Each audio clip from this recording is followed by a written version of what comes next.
Order! Order! You are an incorrigible delinquent at times. Behave yourself, man!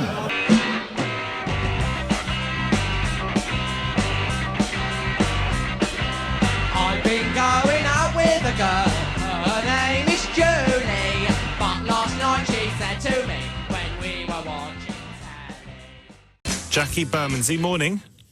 Good morning. We keep talking about democracy and about we have a representative parliament with our MPs. Go on. However, they can change the laws and they can stand in the manifesto and they can deny anything you say and act on your behalf because we're all stupid, right? This is not a representative parliament then. This is an electoral dictatorship, isn't it? Is it? Really?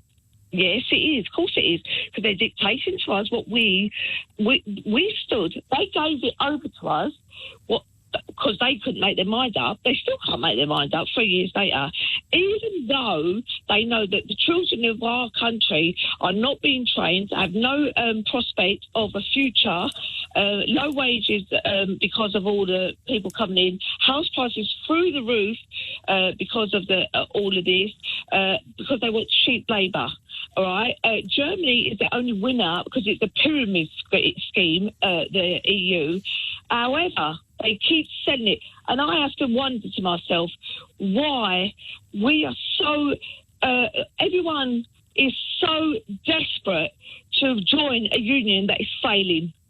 Because there must be something in it, mustn't there? Must there? Well, look at Greece.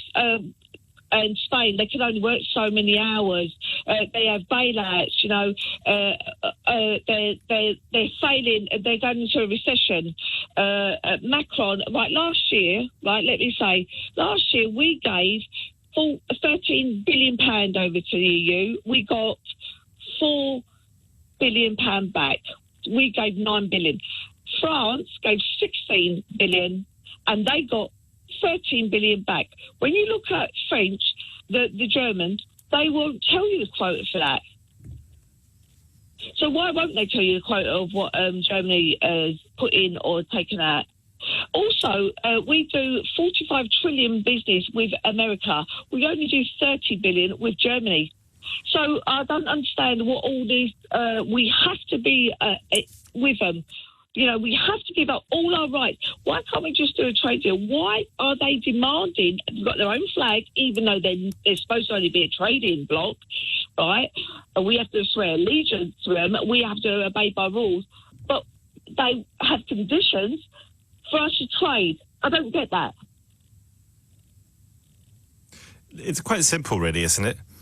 Not really. No, it is to you because you don't live in the world of people that, you know, their kids can't buy a house and they are stuck in a job that they hate and can't move forward because the employees are getting cheap labour and they are suppressing wages. So, it's not really simple to poor people. What job are you thinking that people you might know are unable to do because of EU migration?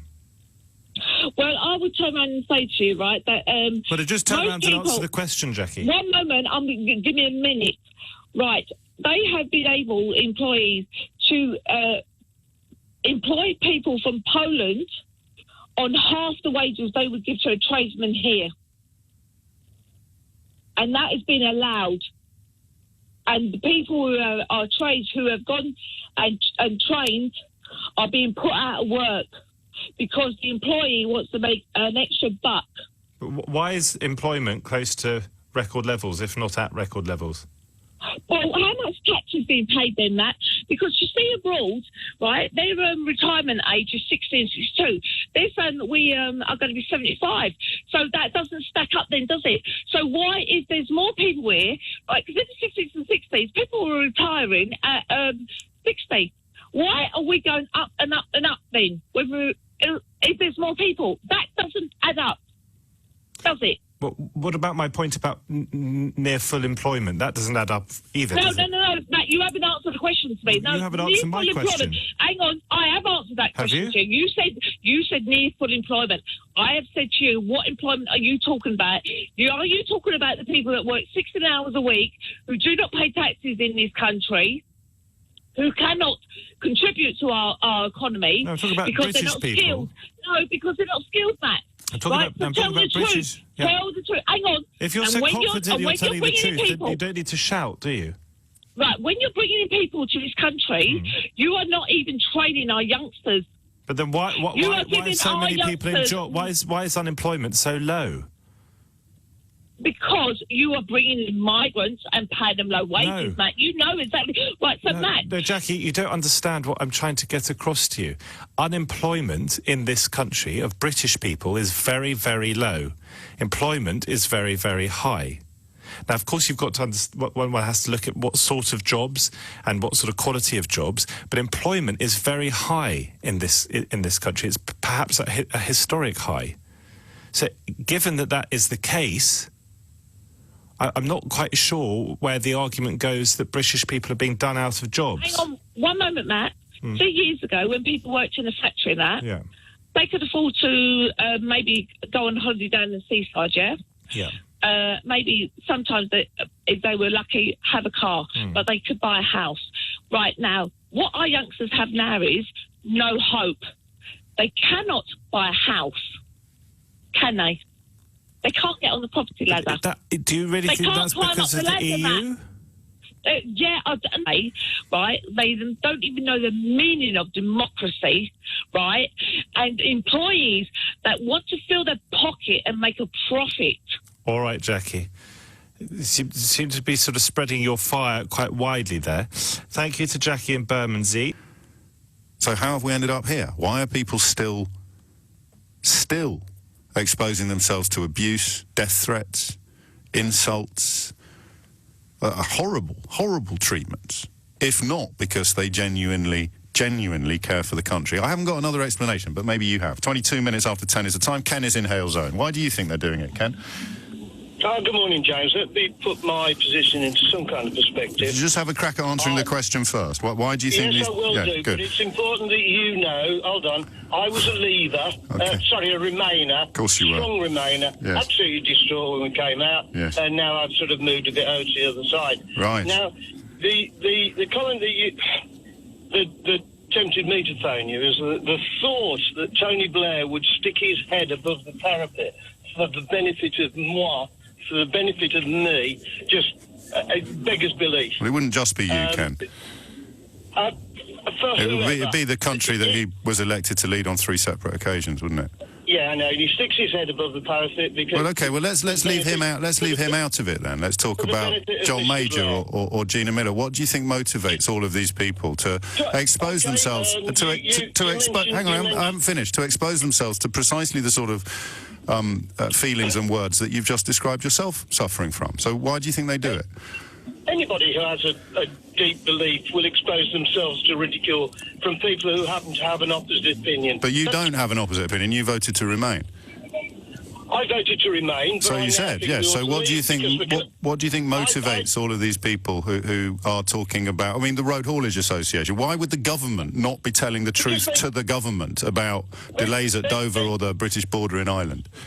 Why do you think Mark Francois sticks his head above the parapet and argues the other side? Well, because he's desperate for attention and not very bright. But I asked you the question first. Okay, well, let me apply the same ridiculous statement to Tony Blair. He's not very bright. Right. I mean, you can't just...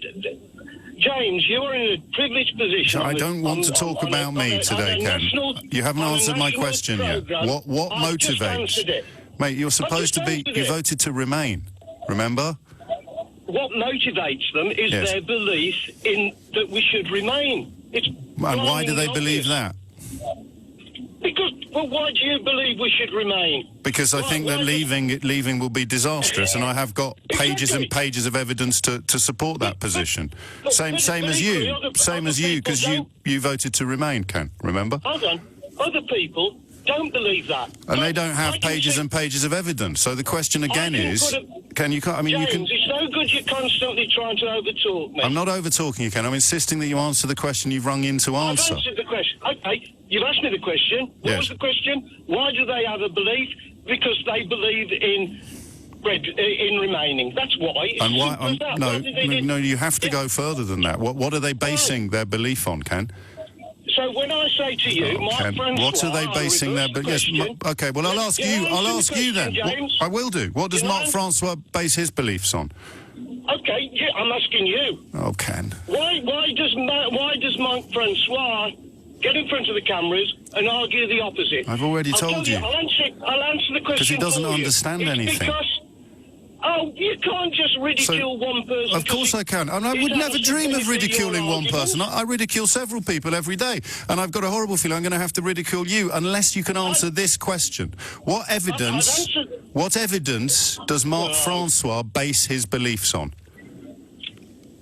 All kinds of evidence Go on, he's then. collected over the years. He's not an idiot. Go on then. What about Jacob Rees-Moggs then? Well, we started Why with Mark does he- Francois. We can move on if you want. But first, tell me what's the favourite evidence Mark Francois has cited in defence of what you call his beliefs?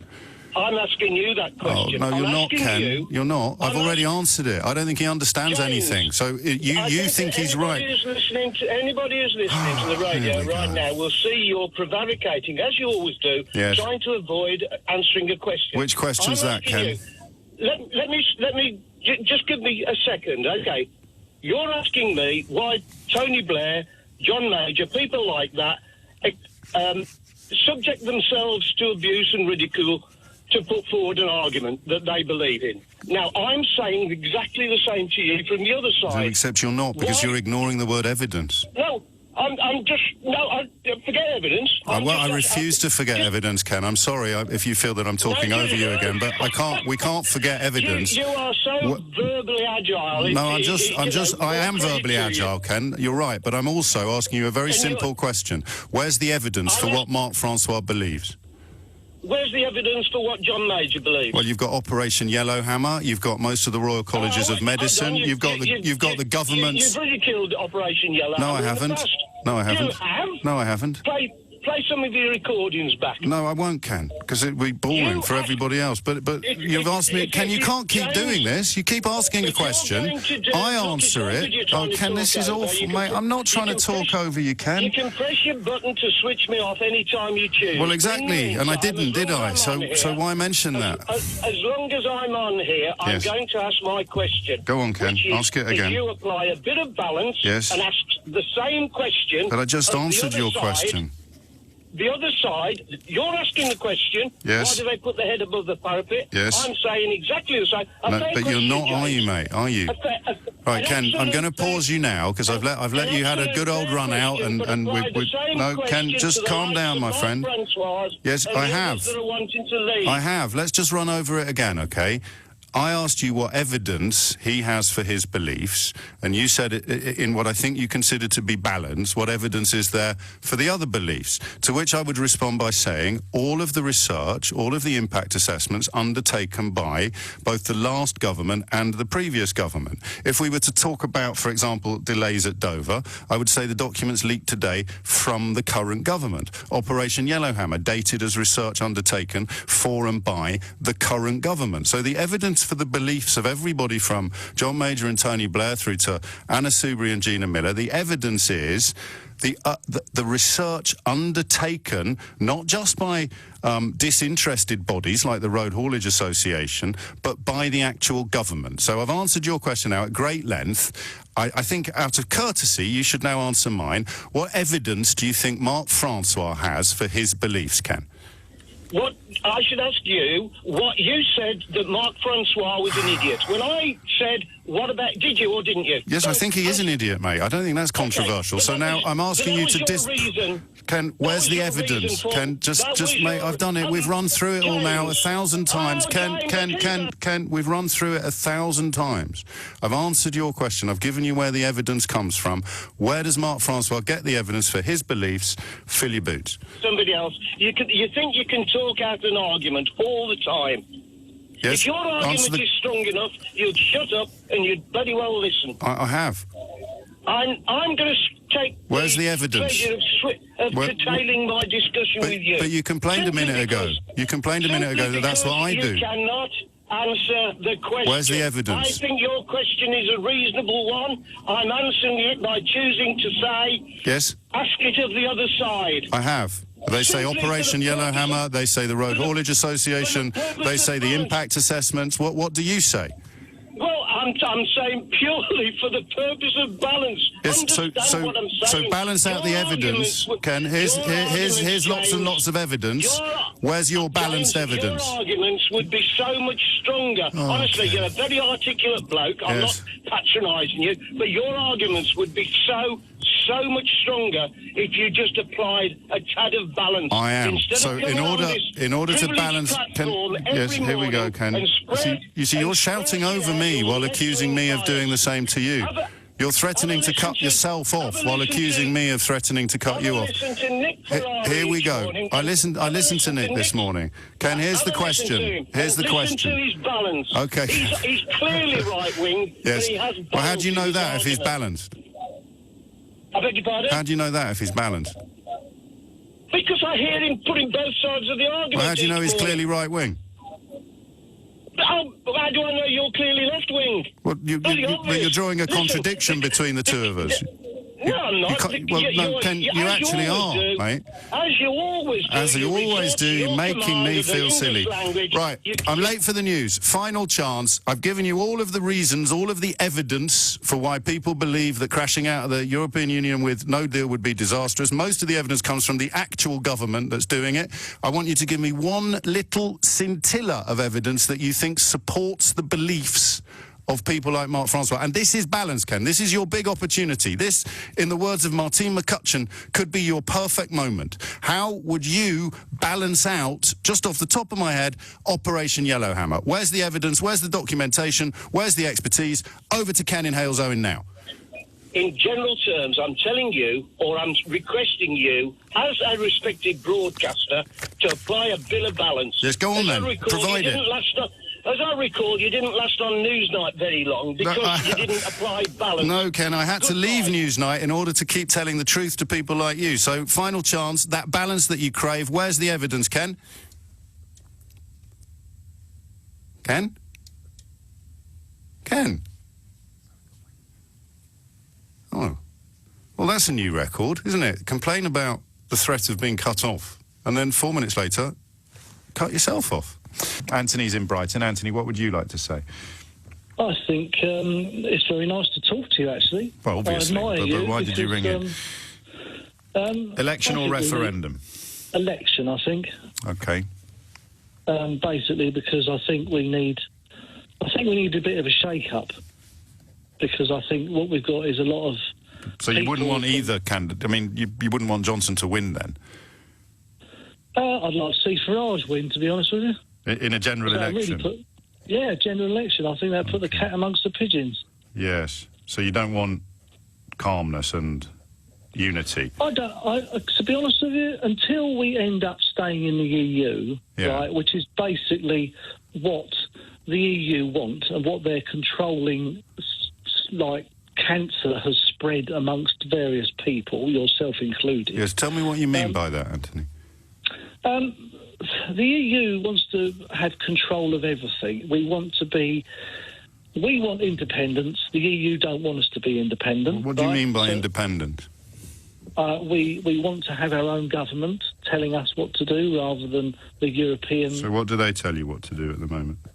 Well, they make laws. So what do they tell you? Yeah, what do they tell you what to do? Well, they tell everybody what to do. They control everything. For example? EU regulations on emissions for cars, EU regulations on emissions, like everything. So you want to be free to have a more polluting car? I want to be free to make my own decisions. But you won't be. You just said you wanted to be told what to do by your own government. Well, if that's what they choose, but at least we've elected these people. You also elected Nigel Farage, didn't you, to be an MEP? That's right. Yeah. But he has no master control over the EU. But you're against master control. You just said you were against that.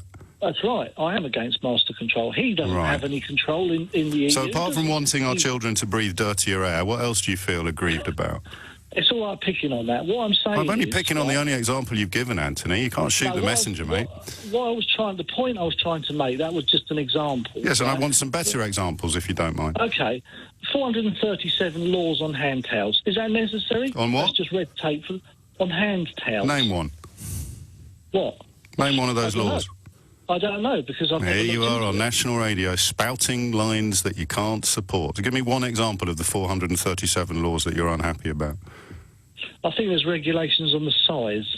The size of you think there's regulations on the size of handtails, and this is your evidence of being controlled. So you want dirtier air and enormous handtails. Or tiny ones, I'm not clear. Is it tiny ones you want or enormous ones? I don't think there's any necessity to have laws on a handtail. But you is don't there? know what they are. But any law on a handtail is ridiculous. You don't Other than know. the fact You it don't know can't what. be- You can't really expect me to continue this conversation now. You use the analogy of cancer, and when I've asked you for examples of the symptoms of what you call a cancer, you're talking Okay. gibberish about handtails and All claiming right, that you well- want to breathe dirtier air. Go on, third time Okay, lucky, Tony. Fill your boots. I don't.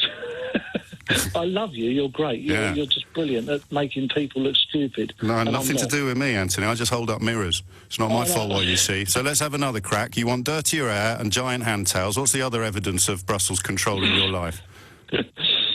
I just want our government to be our government. Yeah, the example of control? Well, the government that we have, that we've elected to be telling us what to do. Right, so if this government told you that you had to have emission controls on your cars and you weren't allowed enormous handtails, you'd be happy with that, would you? Because it would be their decision that we've elected. Yeah, these but people to make the decision. it's their decision to enshrine laws that are passed collectively in the European Union, Anthony. Yeah, but they don't choose. Yes, they the do. European. Yes, no, they do, which is why you can't name any. So before you go, one last chance, because I'd hate you to feel you weren't given a fair crack of the whip. We want dirtier air and enormous handtails, although we can't actually identify any laws, despite claiming that there are 437. We can't name any of them. What's the other big platform that proves your point about Brussels exercising undesirable control over us? Brussels, because the fact that not right at the moment. It's not a trick question.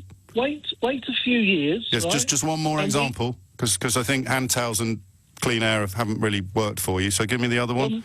When they dissolve our British Army. When they dissolve our British Army. That's right. Right, you are, mate. That's the future. Nancy, I think you need to go back to bed. 10:45. Mike's in where? Mike, what would you like to say? Hello.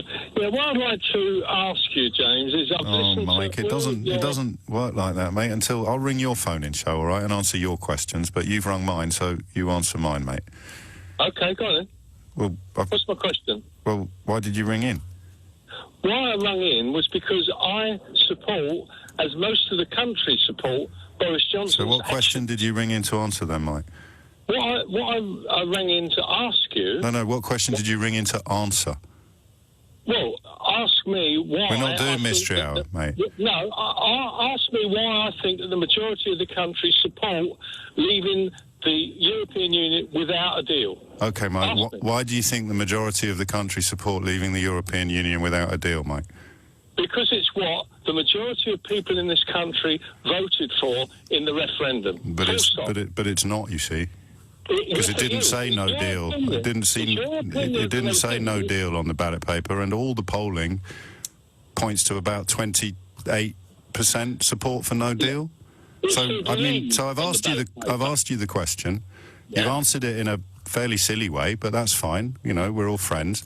So now I would point out that those of us who think perhaps that some leavers are a little lacking in insight, or indeed that they've swallowed propaganda on a scale that is frankly astonishing, is kind of summed up by the idea that you rang into a phone-in show to answer a question but didn't understand how it worked.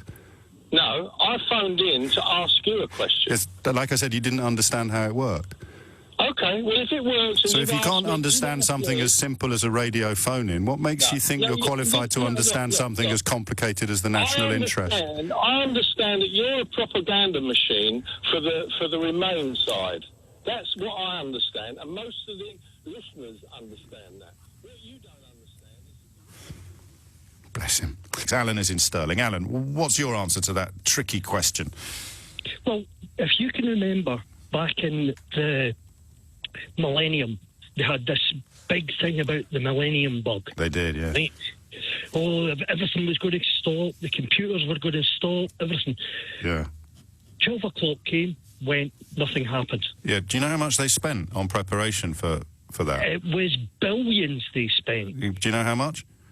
I can't remember offhand, but I did read it. It was $300 billion then. I mean, if you were to take inflation into account, then by January of last year, that would have been $436 billion. Now, this is my thought, right? So why is that relevant to Operation Yellowhammer? Operation Yellowhammer it's similar, but it's not similar, if you understand my meaning. No idea. Right. What I mean is... Because I've heard the Millennium Bug parallel before, but it usually falls apart very quickly. All of these experts that they ask, now, they won't release everything that they say in case... No, they won't release anything. Happens. They won't release anything. In case nothing happens or it's not as bad as they say. But that would be great. You just get a big red face. Well, that would be positive. I notice you use, as many people do, it's the fashion, you use the word experts in a slightly negative way. What word would you use to describe the people who worked to make sure that the Millennium Bug didn't cripple the world's computer networks?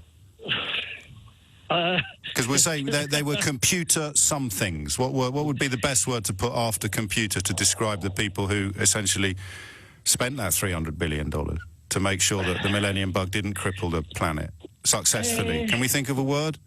Computer amateur? No. Computer ignoramus? No. What's a word for someone who's really good at something? What are you really good at, Alan?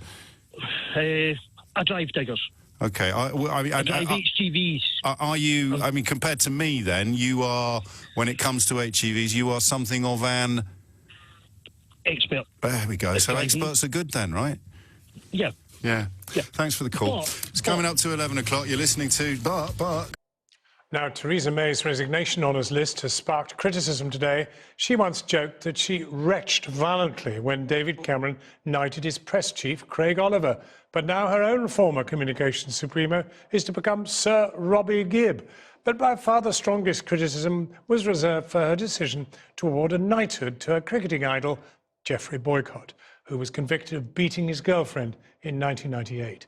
Our Northern England correspondent Claire Fallon has this. As a batsman, Boycott is in a class of his own. To his fans, he's a cricketing icon and a national treasure. But Geoffrey Boycott is also a man with a conviction for violence against an ex-partner.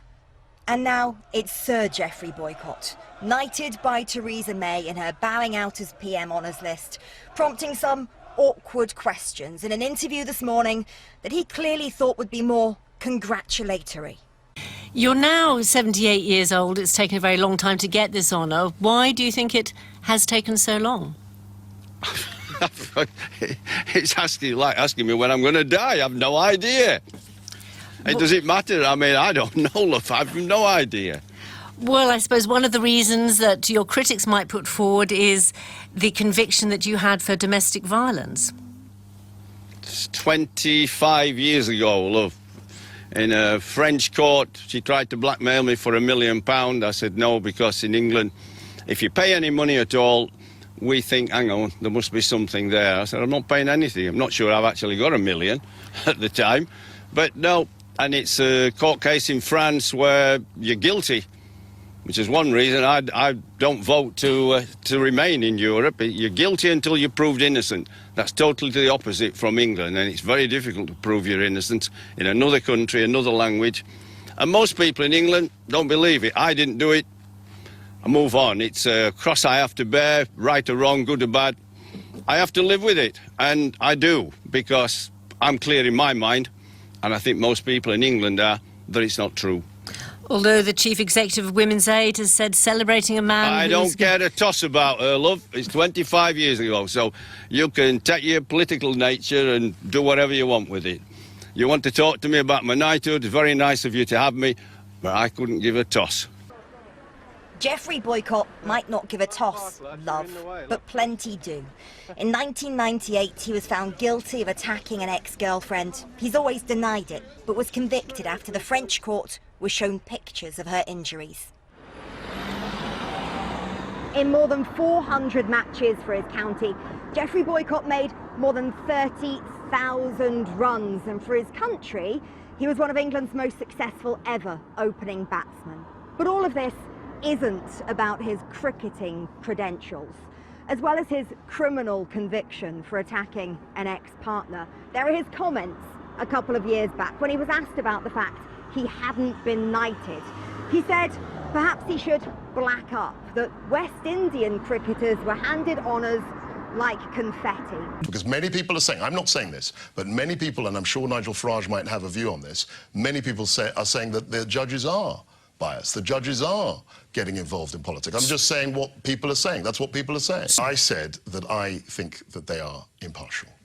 But I'm saying that many people, many Leave voters, many people up and down the country are beginning to question the partiality of the judges. That's just a fact. People are saying this all the time. They're saying, why are judges getting involved in politics to a far greater degree? But you think they are impartial? I think they're impartial, but I'm saying... So why would you bring it up that lots of people think because that's what people are saying. We've got to be honest about the debate. So you tell these people tonight our judges are impartial. They are regarded across the world as some of the greatest judges in any democracy. Yeah, I believe that. But what I'm saying is that, and we can't turn a blind eye to this, is that people are very, very dubious about the process. Some people say... A lot of people think... According to some people, you know, a lot of people are saying...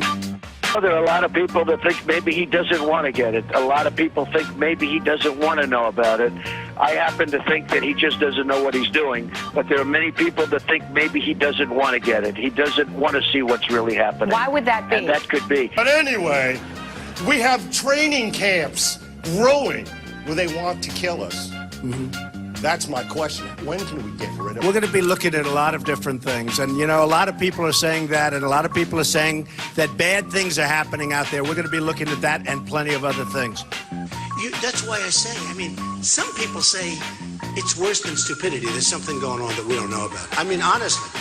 And you almost think it. I'm not saying that, and I'm not a conspiracy person. She said, we're saying it. Half the people in this room are saying it. I'm trying to be you know, I'm just hoping they're just stupid people, okay? Because many people are saying, I'm not saying this, but many people, and I'm sure Nigel Farage might have a view on this, many people are saying that the judges are biased. The judges are getting involved in politics. I'm just saying what people are saying. That's what people are saying. Really? Fucking hell. Only 30 seconds. Brendan and the Royal Docks, you've been hanging on. 30 seconds, sir. All yours. Go ahead on a yellow hammer. Good morning. Hi there, Nick. I'd just like to say that what people really need to be afraid of is not Operation Yellowhammer, but Operation Red Hammer. Oh, yes. Basically, it's an international movement to create an international state dictatorship and to destroy the individual nation's culture. Where are you getting... This is your belief... You don't think that's actually happening? This is your fear, is it? Well, we know the School of Cultural Marxism is trying to destroy the religion of each individual country. We know from KGB agents that they've been trained. Okay. They've actually come over. They've told us that they're trained to destroy the culture of the individual countries. All right. Brendan, on that interesting one, I'm going to leave it there. It's certainly a view. And not only that, he won't join the Brexit party on a pact. And to me, the suspicions are all there. If you elect him in, you're not going to be guaranteed of coming out of the EU. It will take a Brexit party to unshift all these dodgy MPs, and maybe... What's dodgy about them, in your view, Patrick? They're liars. They're all liars. Boris Johnson lied today. Boris Johnson lied today. I agree with you. I'm not even... I'm saying to you... You want him gone as well? Lied today. Oh, yes. I tell you now, the British people are not stupid. We're watching on. We're looking on from the outside thinking, what the hell is going on with our parliament? We keep saying it daily.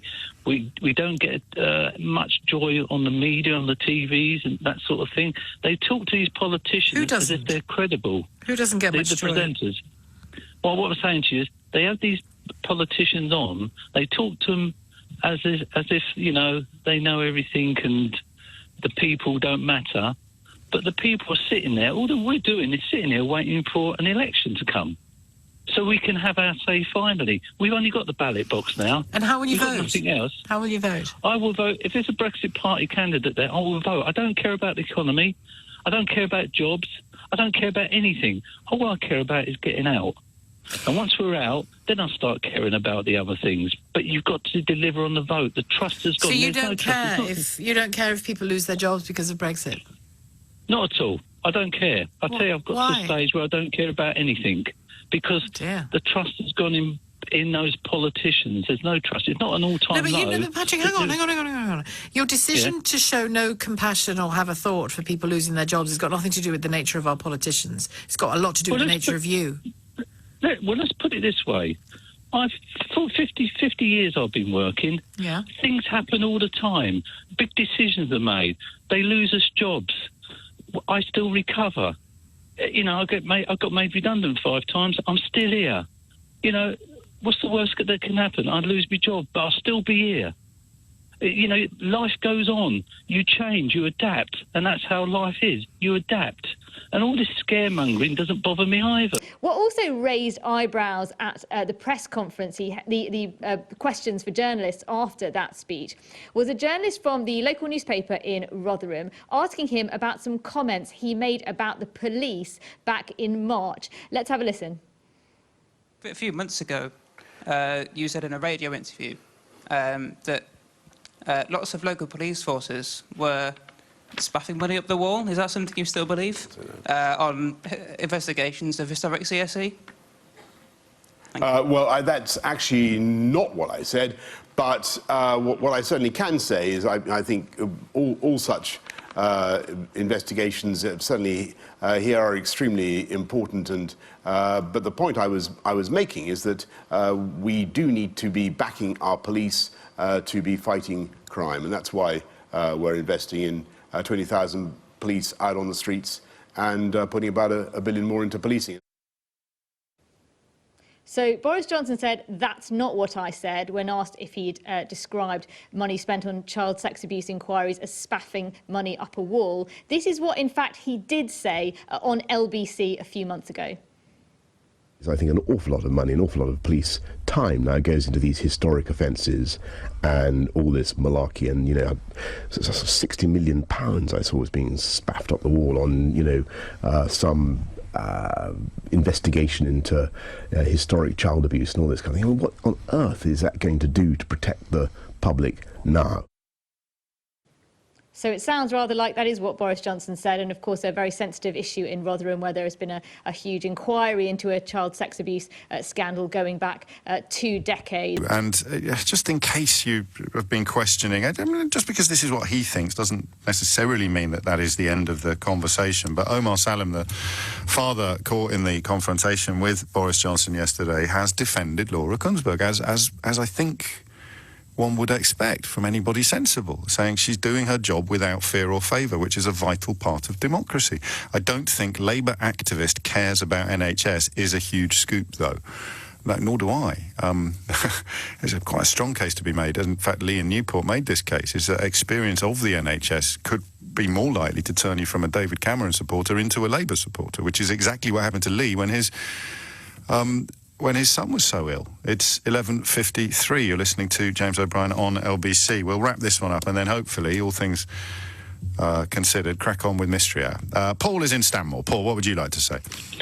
Hello, James. Yeah, I mean, I've got sympathy for this man if his son was in hospital ill, but I do think that this confrontation was a setup. I mean, first of all, you could hear... Sorry, it's his daughter. Daughter, sorry. Yeah, but you crack on with your coruscating analysis. Okay. You could hear him perfectly what he was saying. You couldn't hear Boris's response. Let's check. Just wait there a sec. There are not enough people on this ward. There are not enough doctors. There are not enough nurses. It's not well organised enough. Right. The NHS has been destroyed. It's been destroyed. It's been destroyed. And now you come here for a press opportunity. Well, actually, there's no press here. What do you mean there's no press here? Who are these people? A few yards down the ward, no reporters, but stills cameras snapped and a TV camera rolled. Well, that's not going to fix things now. It's a bit late, isn't it? Boris Johnson said We're actually here to find out what we can do to refurbish the hospital. And you're telling me there's no press here?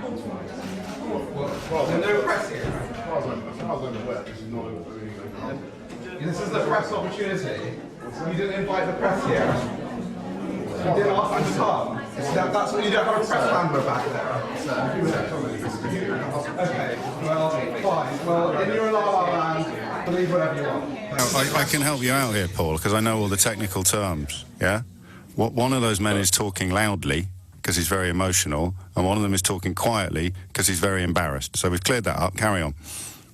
Well, it strikes me, I mean, it was mentioned there was a microphone there. Either way... No, let's be clear about that. It was indeed mentioned that there was a microphone there. It's also been mentioned that the moon was made of cheese. Neither of them are true. Anyway, back to you.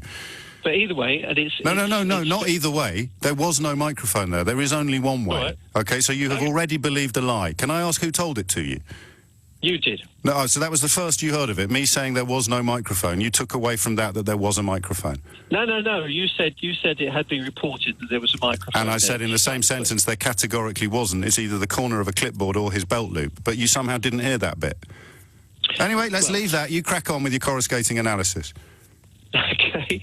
Well, if he just genuinely wanted to talk to Boris about it, he would just gone up to him and spoken to him. It just seemed to be very coincidental. There was also somebody there taking a video and listening to it. So do you think he arranged to have his daughter at death's door 7 hours previously? No, I don't. But so what was set up then, Paul? It must have had made an arrangement so that he saw Boris there, had somebody there with a camera or a video recorder. So again, I mean, you've clearly been paying attention to my programme today, so I'll remind you of what the doctor said who was actually working there. I was one of the doctors who met Boris Johnson today. This was a highly staged press event in a newly refurbished hospital ward at Whipps Cross. But you think that this distraught father whose baby girl has been dicing with death overnight brought a film crew with him? No, not necessarily. I can understand if his daughter was so he was wearing a microphone. He brought a film crew, and the event was staged because he somehow managed to make his daughter so sick that he had to rush her to A&E in the middle of the night. How's this analysis working out for you, Paul? You're getting ridiculous, John. Oh, am I? Oh, yes. Okay, guilty as charged. You carry on. His daughter was sick, and I don't decry that, and I can understand him being upset about it.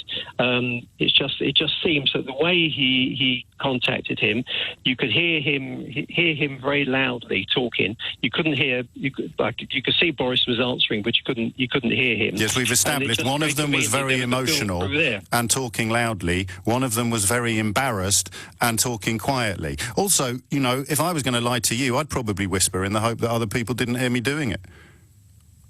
Well, that's all I say. I just caught it briefly on the news yesterday, and the first thing... But you arrived at a strong enough position to ring up a national radio station and seek to malign the reputation of the distraught father, not the lying Prime Minister. How did this happen, Paul? When do you think the process started that turned you into this person? That's not the point. I mean, it is the point. Here you are, maligning the distraught father of a sick baby and ignoring the lies of a Prime Minister. That hasn't happened overnight. That's a grooming process that is now reaching its conclusion. When do you think it started? He clearly was acknowledged he was a Labour Party activist. And that to you is enough, is it? He's a Labour Party activist, so I'll ring up and impugn his sincerity and integrity while completely ignoring the fact that the Prime Minister has lied to him. I'll ask you again, how has this happened to you? He was...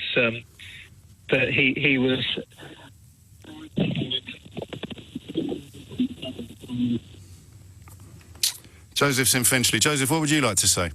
I am submitting this report as my testimony because I don't want you to listen to me. I want you to listen to the scientists. And I want you to unite behind the science. And then I want you to take real action. If you're sailing across the ocean and you're picking up trash along the way, and for every one piece of trash that you pick up, there's a boat right next to you dumping out 5 pieces. How would that make you feel?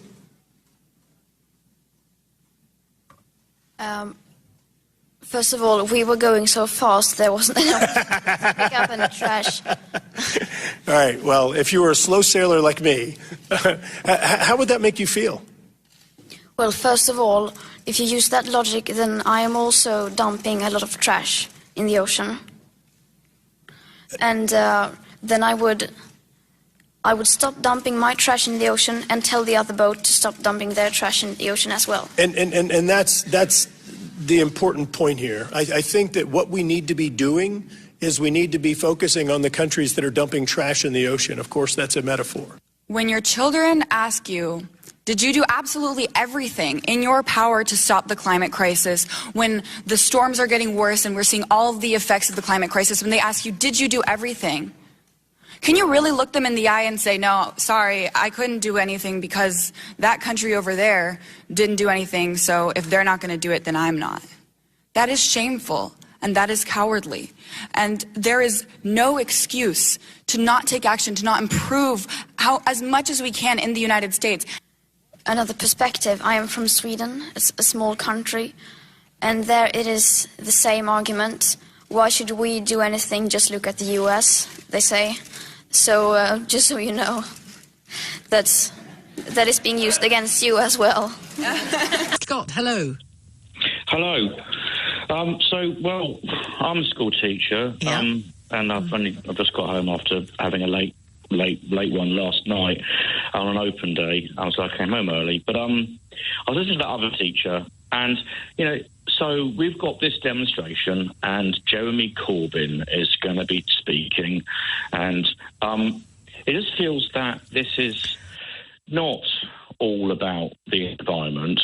It's actually all about a sort of a far left socialist idea about compelling people to take part in certain state initiatives, state controls over things, regulations, collectivization. Every communist I know supports these climate change demos, and all people, it's not, you're going to have Jeremy Corbyn and Caroline Lucas and all those people there, and they're all going to be saying how evil and wicked the Tories are and how dreadful they are, and it's all going to be, despite the fact that people like Theresa May and, even Boris Johnson have taken steps during their times to actually help this climate change issue. It is self-indulgent. The number of school children in London is around 500,000 in secondary school. It's not a particularly widespread thing. You haven't got 500,000 children down there. And schools, the lady said that it was in the teaching standards that you're not allowed to be biased. Actually, it isn't. Actually, it's in one of the Education Acts. But that only applies to state-maintained schools, and actually nearly all schools are now academies, so they can I just ask you, can I step in? There may well be communists in supporting climate change action. I don't doubt that there are. But I don't think... Cause. No, it isn't. It isn't. No, it isn't. It is. No, it isn't. And if you let me, I'll explain why it isn't. Yeah. Look at the global action on climate change. Look at the Paris Agreement. Look at David Attenborough, for goodness sake. Sir David Attenborough. So are you telling me that the BBC is not a left-wing organisation? I am saying that to you, yes. Or okay. Sorry, I'm not. But if you ask me, I'd say yes. I'd say no, it isn't. Right. Having worked in it for 25 years. Jeremy Corbyn is a Trotskyite. He is someone who is... He's also the leader of the opposition, and he has every right to go and speak at a protest like this. Doesn't mean that everybody there is voting Labour. Jumping on a bandwagon. He's jumping on this because inculcating these sorts of ideas in young minds... What sorts of ideas? The way in which you get future Labour voters. What sorts of ideas? And nearly all teachers... Nearly all. Surveys have said around 80% of teachers are Labour voters. I'm not, you can tell. Around 80% are Labour voters. And they want to get young people to vote Labour, and that's why there's always pressure to try to get the voting age reduced to 16, because as long as these young people are in full-time education, and every single day at work, every day, we are given something which the kids should read together. Or but it wasn't the teacher's idea, was it, to do this? It came from the children, and it came from a particular child, Greta Thunberg, and it caught on as a movement. And Scott, you know, I'm not disputing what you say about the politicisation of certain things, but it is political. The climate is political. It can't be anything other than political when it comes to protests. Of course it's political. It doesn't mean at every stage it's party political. Of course it's political. And if Jeremy Corbyn chooses to speak there, fine, he's the leader of the opposition. And is there an element where he knows he's going to get good pictures out of it and he can use it on social media? Of course there is. He's a politician. Of course there is. If a government minister cared to go down there, they'd probably be able to do the same. I don't take your point. I just don't take your point. You know, to say it's some kind of communist plot, I think is stretching it a bit. Just sort of circling around the suggestion that this story about Boris Johnson's links to an ex-model who received public money from his office while he was Mayor of London, that this is his shooting someone on Fifth Avenue moment, and he is trying to style it out, even though it was Rupert Murdoch's Sunday Times that broke the story. I just wonder whether you agree with me that if you're a leaver of a certain type, you're going to have to turn off your moral compass, even though normally you'd be really outraged by this. Not so much the mysterious afternoon meetings, but the questions he needs to answer about public money. I think you're going to turn off your moral compass because of Brexit, and that's yet more evidence of how damaged the country is already before it's even flipping happened. 12:37 is the time. Gary is in Shepherd's Bush. Gary, what would you like to say? Yeah, I absolutely agree with what you're saying. I've turned up my moral compass over Boris Johnson. You know, the Garden Bridge, you're talking about his indiscretions possibly. Yeah. I'll go as far as to say I'm a taxi driver. He was the one who allowed a certain minicab company to come into London, and basically they've got 100,000 people. I still will back him because of Brexit. Good grief. He's the only politician that, besides Mr Farage, but he hasn't got the infrastructure to actually win an election, that he's the only politician that will deliver Brexit. Now, that is the most important thing for me. Yeah. Over my finances, over my country. I want to put my country before my party or before my work. Well, that's how strong I feel about... By putting an adulterous liar in charge of it? Absolutely. How does that work, Gary? It works because of... Just in a nutshell, how do you think it is good for your country to put a proven liar in charge of it? Because Brexit is the biggest thing for my country that I can think of. What if he lied about my that? Lifetime. Pardon? What if he lied about that? That's an opinion, James. No, it's a question, Gary. No matter what he says or what he's done in the past, if he delivers Brexit for me, I'm happy. Yeah, but what if he lied about Brexit? I'm happy. You're happy being lied to? No, not really. So what if he lied about Brexit? I mean, we already know that the figure on the side of the bus was a lie, don't we? No, I don't think it was a lie. Well, he's admitted it was. No. So either he lied to you when he told you, or he lied to you because it's down to 250 million down in his own press releases. The bus made absolutely no difference to my way of voting. I didn't say it did. I just pointed out he already lied. He already lied. But the Remainers lied as well, so I'm sorry, it works both ways. No, it doesn't, does it? Because if the Remainers said we'll have 800,000 unemployed as soon as we vote, and it's all rubbish. If whoever said that had questions, if whoever said that had questions to answer about the allocation of public money while in office, then I would be leading calls for them to be held to account. You're on national radio saying I don't care what he's done. I don't, because that's fine. Brexit. No, so he's a leader of a political party that can deliver Brexit. Yeah. The Labour Party cannot deliver Brexit. It won't deliver Brexit. the party's completely been taken over by momentum that won't allow Brexit to happen. Before you go, what is it you're most looking forward to about Brexit, Gary? What I'm most looking forward to is basically the right to govern our own country. And where do you think that right is most absent at the moment? What do you point at as the areas where we can't govern our own country? Bearing in mind Boris Johnson has shut down Parliament because it had too much power. Yeah.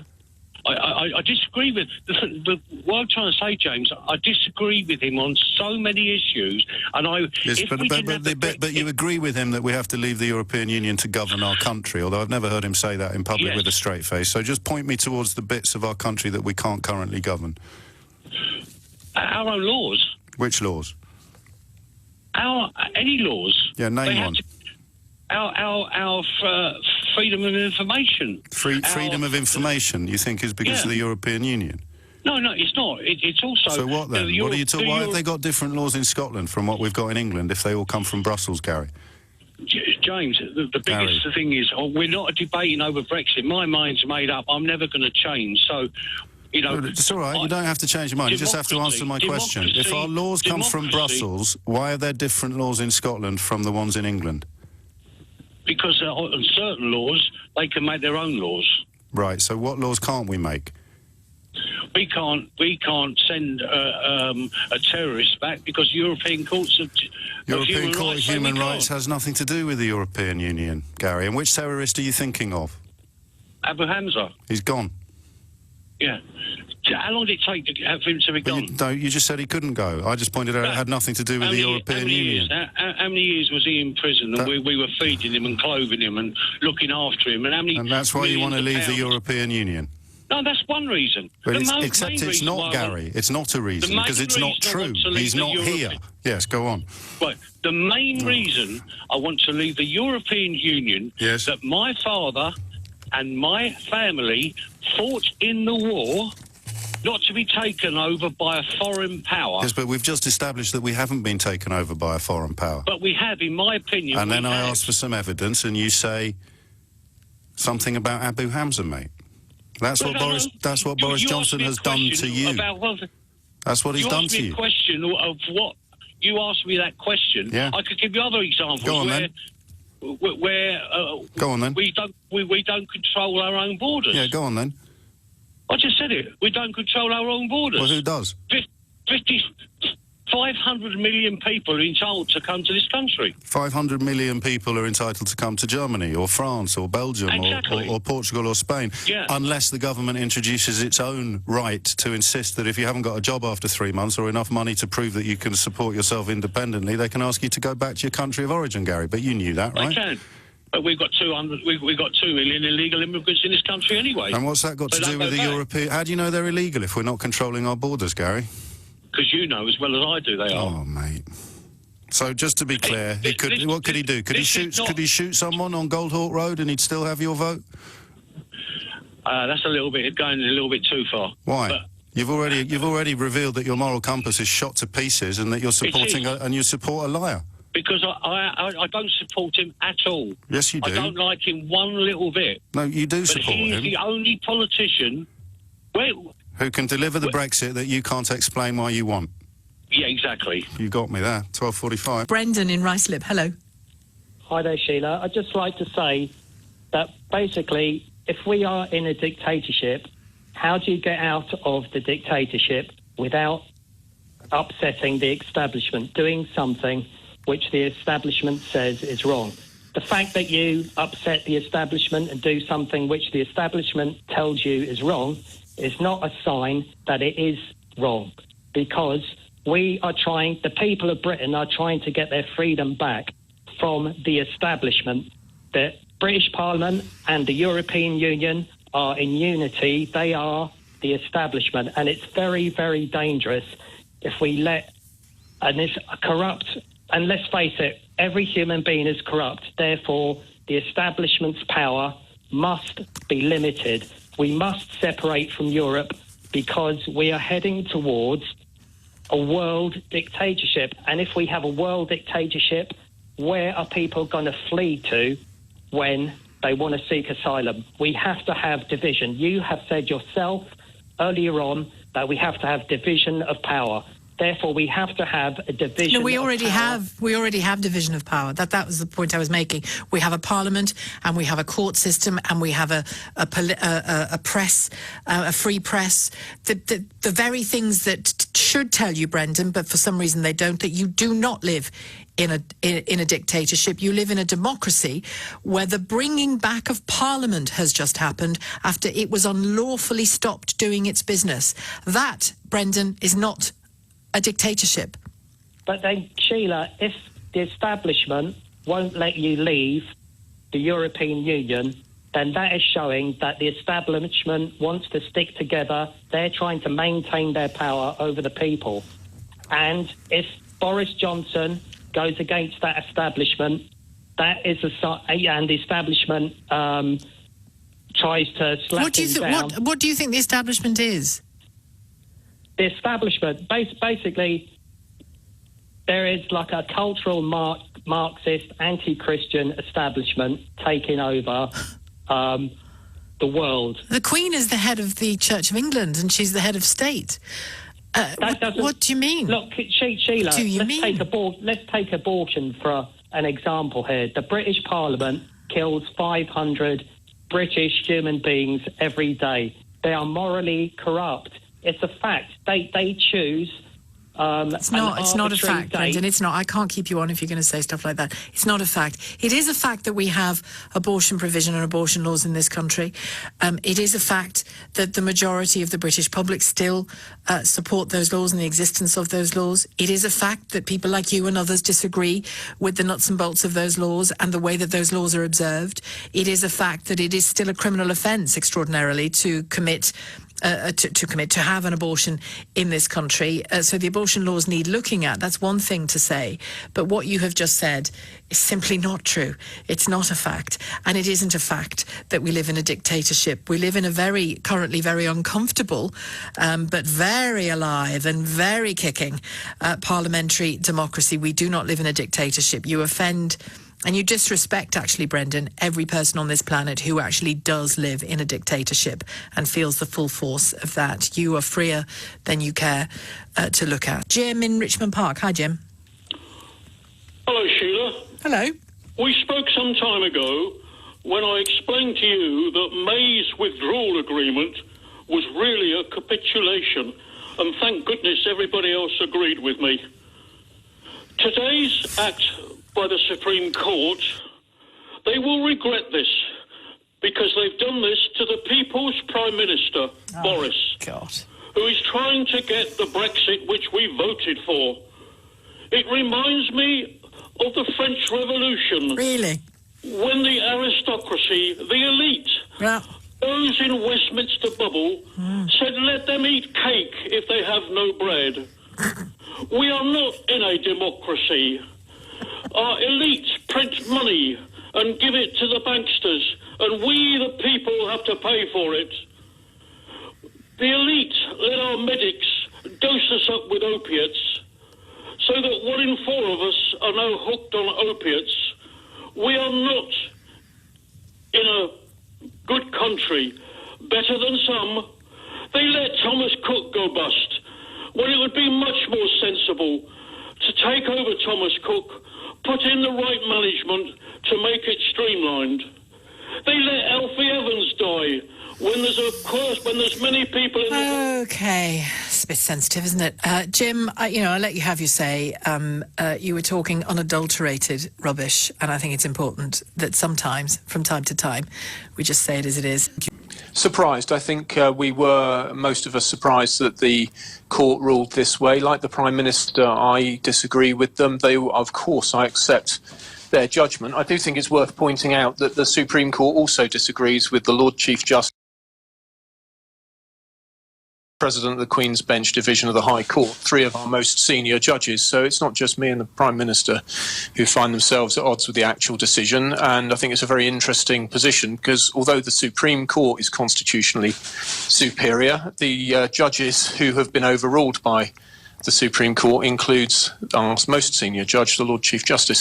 So it's a pickle. Do you think Boris Johnson might have helped his case if he provided some evidence to the court that it wanted, in writing, for why he'd made this decision in the first place?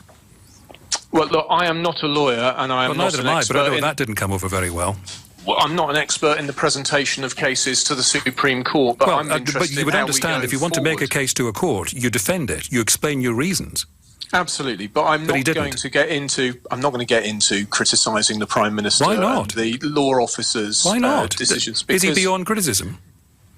Nobody's beyond criticism. What I'm interested in is how we go forwards, and what I do know is that this judgment has deepened our political crisis, a crisis which fundamentally arises because Remain-backing parliamentarians have refused to do the right thing, which is to vote for a general election so that the public can sort out the composition of Parliament and we can carry out a legitimate democratic decision. I mean, that's the fundamental problem. Well, no, the fundamental problem is that Boris Johnson lost in court today in a case which his own side argued in court had nothing to do with Brexit. This was about his decision to prorogue, which we've agreed he didn't in any way defend. He didn't explain in writing to the court. And I'm suggesting to you that was a bit of a boo-boo.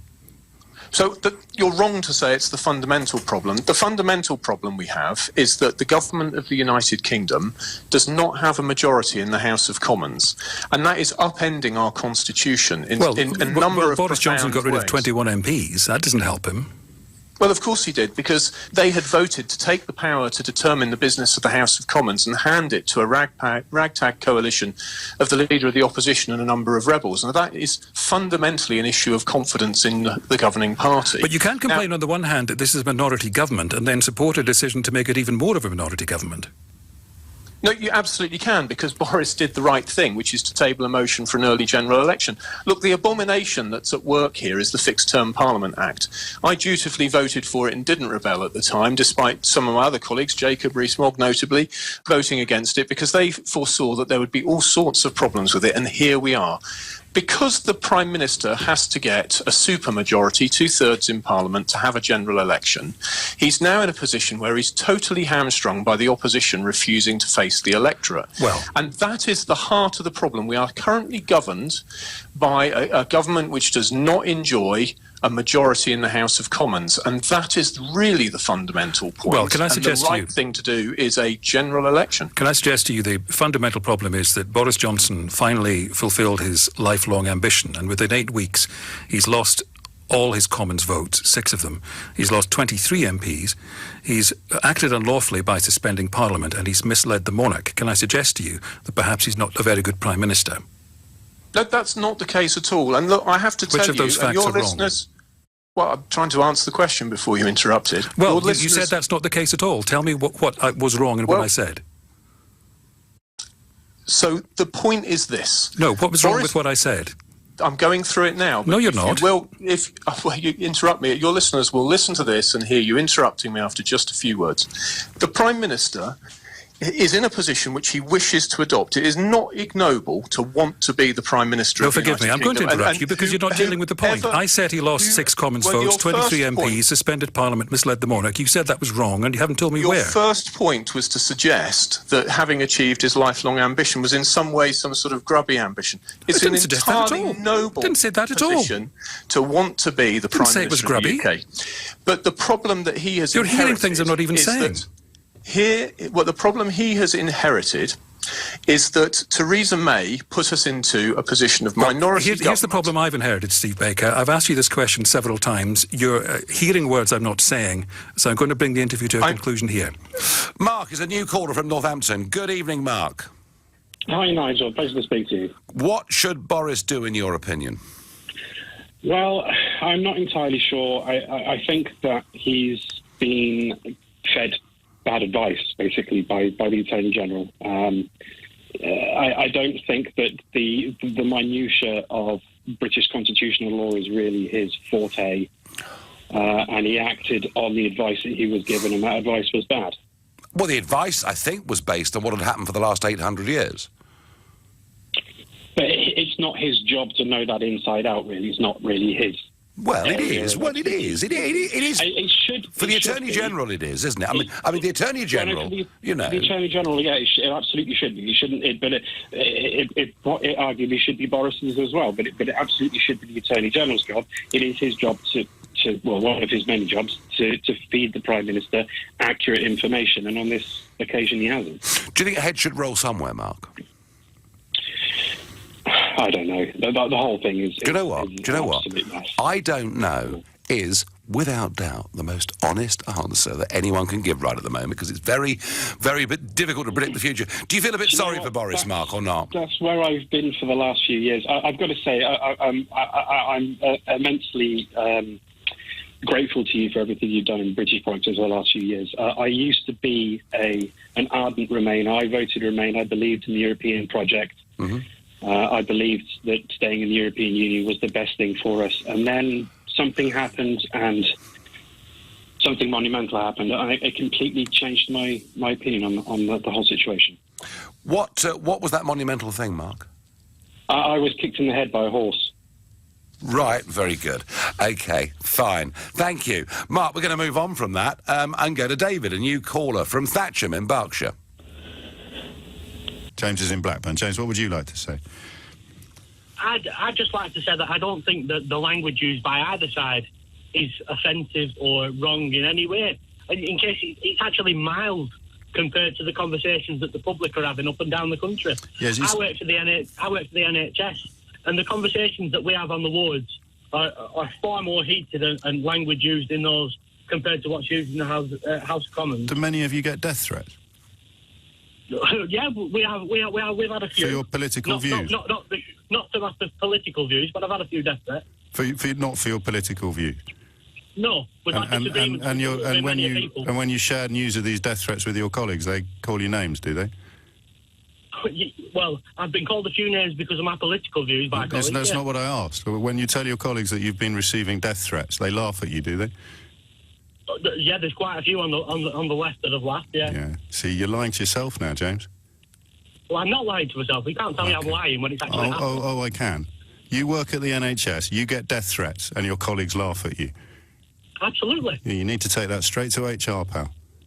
HR won't do anything about How do you know? Like because I've worked in the NHS send me the paperwork, and I'll do it for you.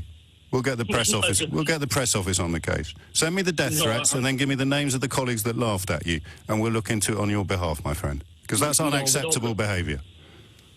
What's not acceptable is the blocking of Brexit. Send it first class, James. Yeah, and I'll refund the cost of a stamp. When can I expect it? I won't be doing that. I know you won't, pal. Brian is in Sheffield. Brian, what would you like to say? Hey, James. Hello, Brian. Well, just on that other bloke that were on about trade unions, I've only one thing to say about trade unions. Yeah. Maggie Thatcher, she killed them. Yes. Trade unions anymore, they've no power.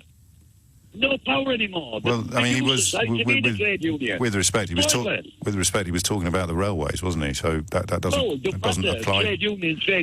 I've been one for Haulage Association for many years. Yes, I've been driving for 35 years. I just mentioned the railways because they still have quite strong unions. Well, they ain't got any power, have they? Well, they've got lots. You can't get them any better deals. Really? But anyways, no, mate, no. Sorry to start off being fractious. No, we're not going to argue. But you just have no, Brian. They do have a lot of power. You only need to turn on a radio on the day that the train drivers are going on strike or tube drivers are going on strike, and you'll find some knee-jerk. Yeah, because they get. Brian, you have to, mate. I mean, you must surely, at some point in your puff, you must have heard people complaining about how much tube drivers and train drivers get paid. We get paid peanuts. So we get paid. Oh, never mind. Yeah, go on. You crack on with the benefits of Brexit, Brian. Well, we do. We get paid peanuts. Bob Crow was and we have done for a long time. Bob Crow was an absolute waste of space. All the right wing loved him because he was so useless at getting pay rises for his members, right? Unions were good at one point. No, just give me Bob Crow, Brian. Why did they all hate Bob Crow so much? He kept getting pay rises for his members. But anyway, you give me the benefits of Brexit from where you are in Sheffield. Right. the reason I voted, exit, right? That's not necessarily what I'm asking. I want to know what you're most looking forward to as a result of crashing out at the end of October.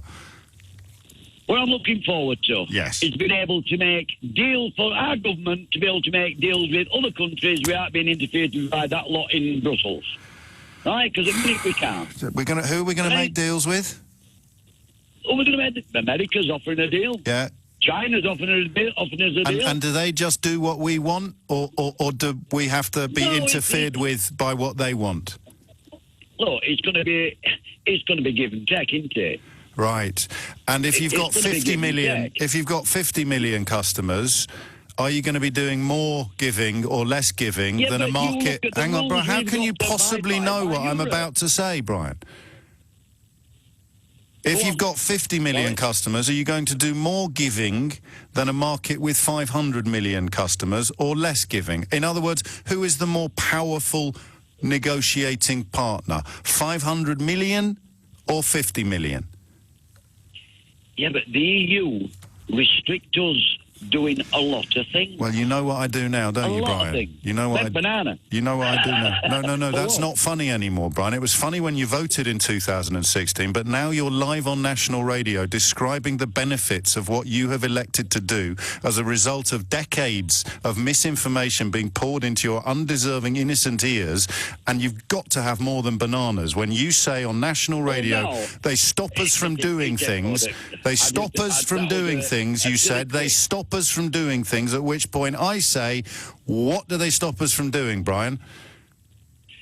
Well, to be honest, I don't really know. What are you doing on the radio? It's been 3.5 years and you still don't know. Is it possible that you're wrong, do you think? I could be. I could be wrong. I could be totally wrong. And what happens if you are? What is the EU going to give us? What do you mean? The EU, Brian, Lisbon Treaty. Brian, come here. Have you read the Lisbon Brian, Treaty? I have, but I'm not going to answer questions on it at this point in proceedings because I want to point out to you that the EU is us. You say, what have the EU given us? It is us. No, I'm British. I'm not European. Well, what continent is Britain in? Well, I don't think we're in Europe. We're Britain. I'll be glad when we depart. Okay. So, just before you go, one more go. Opinions and I have mine. No, these aren't opinions. Whatever the reasons be, right? Yes. You'll always want to stay, and I'll always want to go out. Not true. I'd support leaving tomorrow if you give me 3 good reasons for leaving. Go on now. To get rid of that unelected mob in Brussels. Who elected Dominic Cummings? He's just an advisor. Well, so are the people who are elected in Brussels. Point. He can be sacked by the government at any point. Yes, he can be. Can you go and sack? He can be sacked by our government at any point. Can we sack any of them idiots in Brussels? Of course we can. No. Well, we cannot. We can. Oh, okay. So who can sack them then? Voted in. For heaven's sake. Who votes for MEPs? Oh, Brian, I love you, mate. I hope you have a cracking weekend. I really do. Mate. Just before you go, one benefit in terms of your life and how it's going to improve? I don't know. I know. We don't know. And who cares, eh? There's a long way to go on Brexit. It's not about plotting alternative routes. I want to know how you feel if your side hasn't prevailed. Andrew is in Chairing in Kent. Hi. Hi there. What do you think? Are you a Remainer or a Leaver, by the way? Well, I actually didn't vote because I felt... what were you doing that day, Andrew? Well, I was just working. The whole day? You couldn't get to a polling station? It wasn't... I didn't want... It's not that I couldn't have voted, but I could see arguments on either side. So I don't really have an axe to grind, but if we don't leave the EU, it's quite clear to me, and probably most of the population, that there's no leaving. And the social contract has been broken. So, as an agnostic, if I can put it like that, you'd be cross if leave doesn't happen. Well, it's quite clear that the will of the people is not respected, and we don't live in a democracy. And it's just a slap in the face to anybody that's ever voted. Could you accept it then if we never leave? No, I'd never pay tax again. I'd leave the country. Well, that's quite a claim, isn't it? Where would you go? Somewhere in Europe. Andrew, thank you. but I know he's a moron.